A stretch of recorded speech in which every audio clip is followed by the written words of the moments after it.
बुलढाणा जिल्ह्यात परतीचा पाऊस सक्रिय झाला असून सप्टेंबर 25 रोजी सकाळी 8 वाजता संपलेल्या 24 तासांत जिल्ह्यात 3 मंडळामध्ये अतिवृष्टी झाली आहे. यामध्ये तुळजापूर, सदखेड राजा आणि जनोना मंडळाचा समावेश आहे. दरम्यान, गेल्या 2 दिवसात जिल्ह्यात पावसादरम्यान वीज होऊन एका शेतकऱ्याचा मृत्यू तर 2 गुरे दगावली. माहिती. राजस्थान आणि गुजरातमधून पाऊस माघारी फिरला असून बुलढाणा जिल्ह्यातून परतीचा पाऊस साधारणतः 20 ऑक्टोबरनंतर जाईल, असे जुन्या नोंदीच्या आधारे म्हणता येते. त्यामुळे ऑक्टोबरमध्येही जिल्ह्यात परतीचा पाऊस दमदार राहण्याची शक्यता आहे. बुलढाणा जिल्ह्यात वार्षिक सरासरी 761.6 मिलीमीटर पाऊस पडतो. सप्टेंबर 25 पर्यंत जिल्ह्यात 752.2 मिलीमीटर पाऊस पडला असून वार्षिक सरासरीच्या तुलनेत तो 98.76% पडला आहे. जळगाव जामोद तालुक्यात हा पाऊस सर्वाधिक असून येथे यंदा तब्बल 1017 मिलीमीटर एवढी पावसाची विक्रमी नोंद झाली आहे.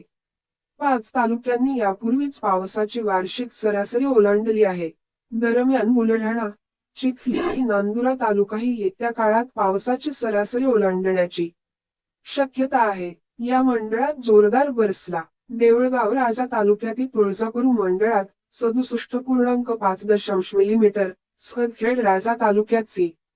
राजा मंडळात 67.5 आणि खामगाव तालुक्यातील जनोना मंडळात 93.5 मिलीमीटर पावसाची नोंद झाली आहे. दरम्यान, नैऋत्य मोसमी पाऊस जिल्ह्यात आगमन करताना मेघगर्जनेसह विजांच्या गडगडाट येतो.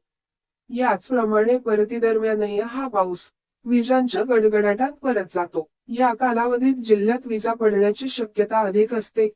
त्यामुळे शेतकऱ्यांनी शेतात काम करताना काळजी घेण्याचे आवाहनही जिल्हा कृषी हवामान केंद्राच्या वतीने करण्यात आले आहे. जिल्ह्याला सतर्कतेचा इशारा. बुलढाणा नागपूर हवामान विभागाने बुलढाणा जिल्ह्यात सप्टेंबर 29 पर्यंत येलो अलर्ट दिला आहे. जिल्ह्यात बहुतांश ठिकाणी विजांच्या कडकडाट, मेघगर्जनेसह पाऊस पडण्याची शक्यता व्यक्त करण्यात आली आहे. खबरदारीचा उपाय म्हणून पाऊस, विजा चमकत असताना बाहेर जाणे टाळावे. विजांपासून संरक्षणाकरिता दामिनी ॲपचा वापर करावा. झाडांपासून दूर राहावे. दुभती तसेच इतर जनावरे सुरक्षित ठिकाणी ठेवावीत. शक्य असल्यास ज्या धान्यांची कापणी झालेली आहे ते धान्य सुरक्षित ठिकाणी हलवावे. पाऊस, वादळ सुरू असताना विजेच्या तारा कोसळण्याची शक्यता असते. तरी त्यापासून दूर राहावे.